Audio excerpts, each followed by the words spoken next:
Terima kasih atas kesempatan yang telah diberikan kepada saya. Perkenalkan, nama saya Henry Gustavus Koten dengan nomor induk mahasiswa 1903030103, kelas C, semester 3, jurusan Sosiologi, Fakultas Ilmu Sosial dan Ilmu Politik, Universitas Nusa Cendana Kupang. Fenomena perubahan sosial.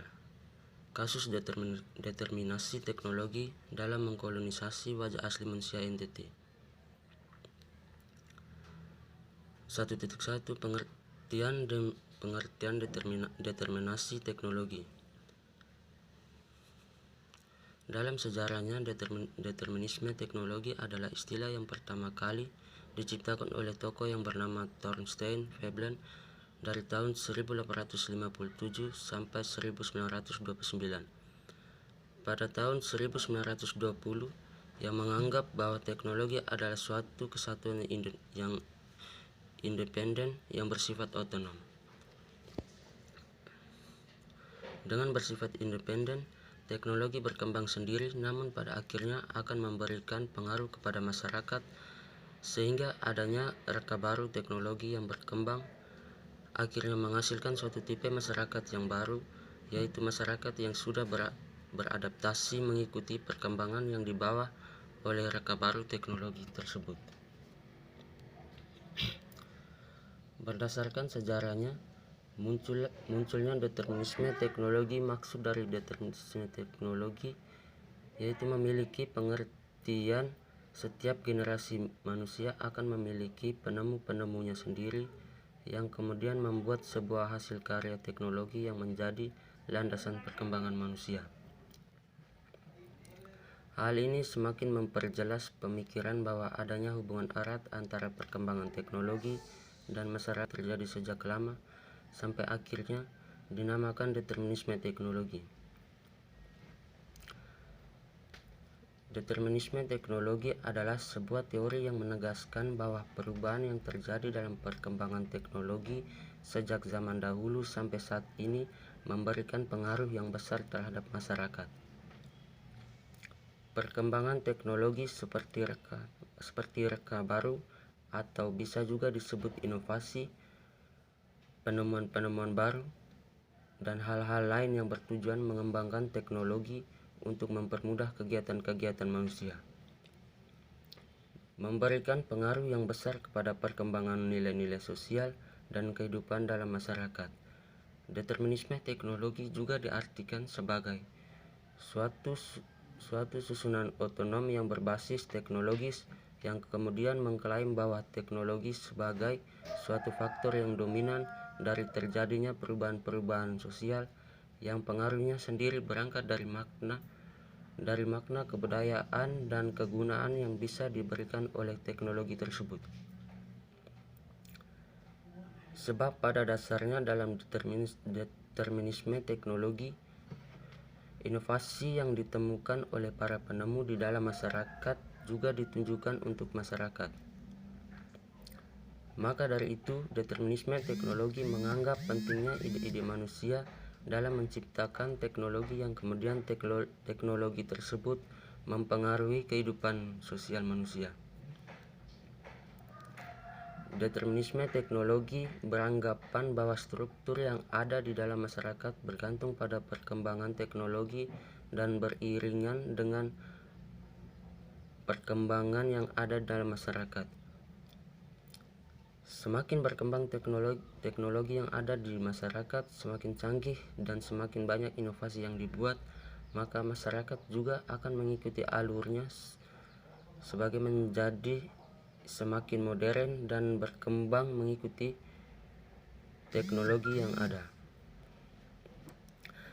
Teori ini menyatakan bahwa hubungan yang ada di antara masyarakat dan teknologi merupakan hubungan yang saling mempengaruhi, sehingga keberadaan dan perkembangan teknologi juga menentukan perkembangan dan perubahan sosial dan nilai-nilai budaya di dalam masyarakat.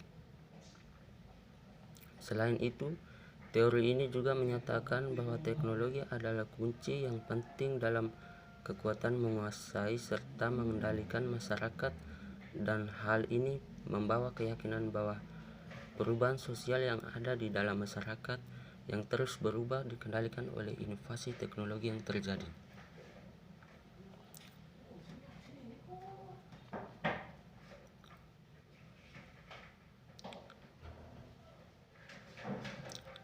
Berikut 1.2 kita melihat determinasi teknologi dalam wajah asli manusia di NTT. Dilihat dari latar belakang, masyarakat Nusa Tenggara Timur merupakan salah satu provinsi di Indonesia dengan 22 kabupaten yang berada pada gugusan Sunda Kecil di dalam Kepulauan Nusa Tenggara. Provinsi ini terdiri dari kurang lebih 550 pulau. 3 pulau utamanya adalah Pulau Flores, Pulau Sumba, Pulau Timur, Pulau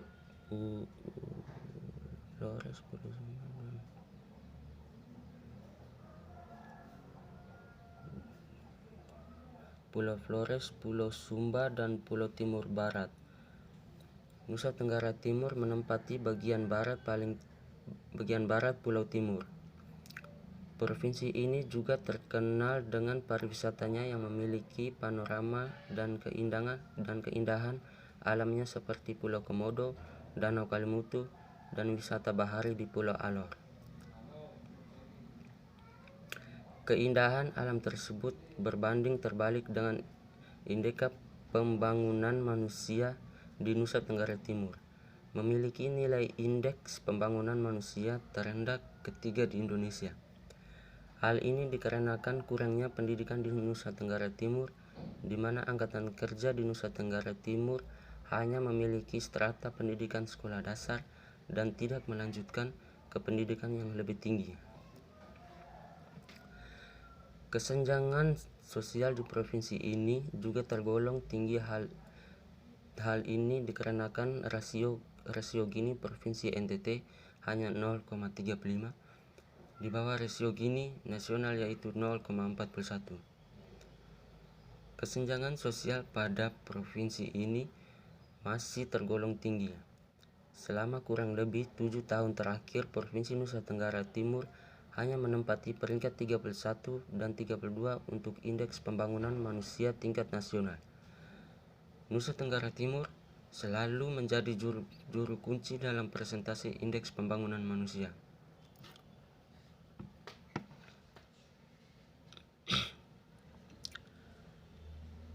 Kita lihat berikut pada perkembangan atau kemajuan teknologi di daerah Nusa Tenggara Timur. Dilihat dari sektor petani, Provinsi Nusa Tenggara Timur merupakan sebuah provinsi yang struktur perekonomiannya masih didominasi oleh sektor pertanian. Hal ini dapat dilihat dari besarnya kontribusi sektor pertanian selama 5 tahun terakhir yang berkisar antara 37,0% sampai dengan 40,4% terhadap total pendapatan domestik regional bruto NTT. Profil sektor pertanian NTT suksesnya produksi pertanian tidak terlepas dari adanya suatu kegiatan penyuluhan pertanian yang baik pula. Penyuluhan pertanian tidak hanya bertujuan untuk meningkatkan produktivitas tanaman pertanian, tetapi juga bertujuan untuk menambah pengetahuan dan keahlian para petani. Namun seringkali kegiatan penyuluhan petani menghadapi kendala yang disebabkan oleh luasnya wilayah masyarakat, jarak, dan letak geografis wilayah yang dikarenakan Provinsi Nusa Tenggara Timur merupakan provinsi kepulauan yang cukup luas dengan luas wilayah daratan 4.734 yang terbesar pada 1.192 pulau.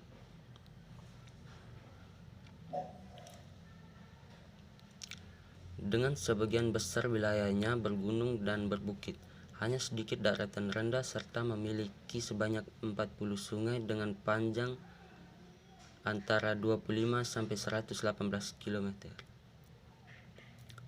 Faktor letak geografis wilayah ini yang sehingga terkadang membuat pelayanan penyuluhan kurang bisa dilakukan dengan cepat dan tepat serta tidak menjangkau seluruh pelosok daerah.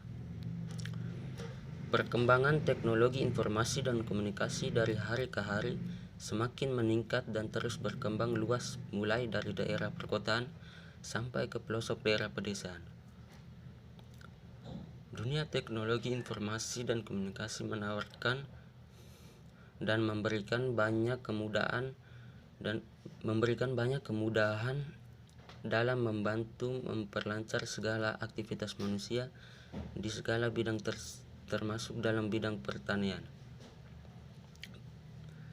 Petani dapat memanfaatkan teknologi informasi dan komunikasi untuk mengetahui berbagai informasi tentang dunia pertanian, cara budidaya tanaman yang baik, sampai kepada cara mengatasi dan menanggulangi berbagai jenis penyakit tanaman.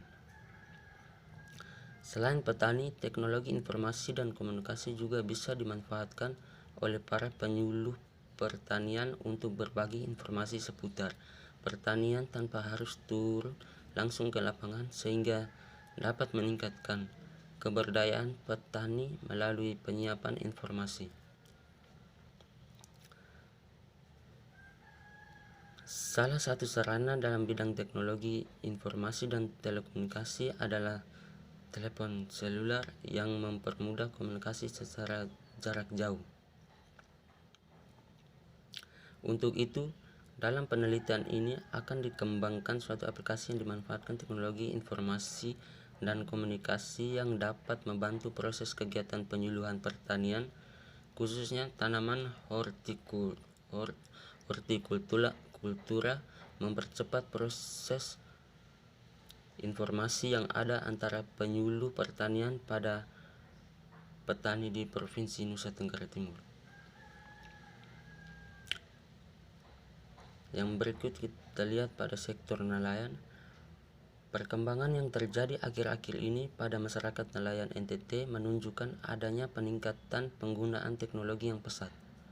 Fenomena ini disebabkan sifat masyarakat nelayan yang cepat dan relatif terbuka terhadap pembaharuan yang tampak pada adopsi berbagai jenis-jenis alat penangkapan baru, jenis dan ukuran kapal semakin besar, serta kapasitas mesin penggerak kapal maupun penggerak alat tangkap yang semakin besar.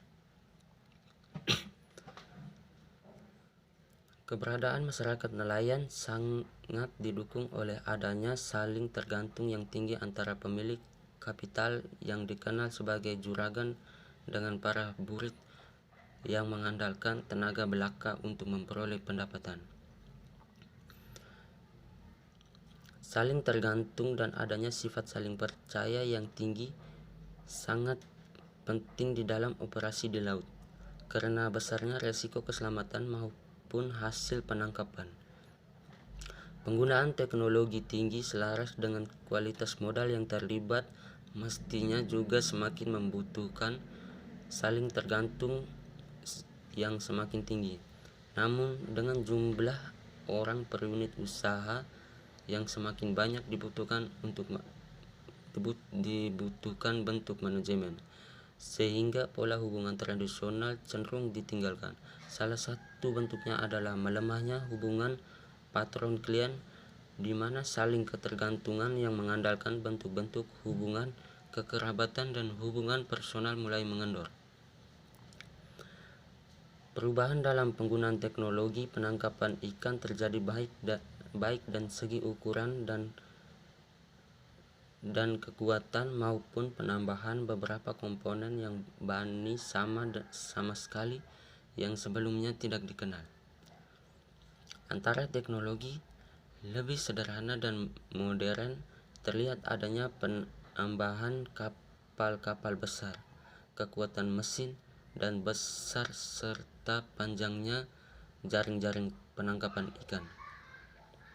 Artinya, perubahan tersebut lebih didominasi oleh perubahan bersifat kuantitatif. Namun demikian, penggunaan teknologi modern tersebut juga menuntut spesialisasi dan stratifikasi keterampilan oleh manusia yang melayani, sehingga timbul pula perubahan manajemen dan struktur organisasi pelakunya. Pada masyarakat nelayan Nusa Tenggara Timur selalu dijumpai hubungan yang saling ketergantungan antara pemilik yang menguasai modal sepenuhnya berhadapan dengan para buruh pekerja yang hanya mengandalkan tenaga dan keterampilan. Pemilik menyerahkan pengelolaan modalnya kepada sekelompok buruh melalui hubungan saling percaya. Hal ini dikekalkan melalui penerapan manajemen yang terbuka, sehingga dengan demikian sistem bagi hasil adalah pilihan yang lebih sesuai dibandingkan sistem gaji tetap, karena di dalamnya juga terdapat mekanisme pembagian beban tergantung dan risiko secara lebih adil.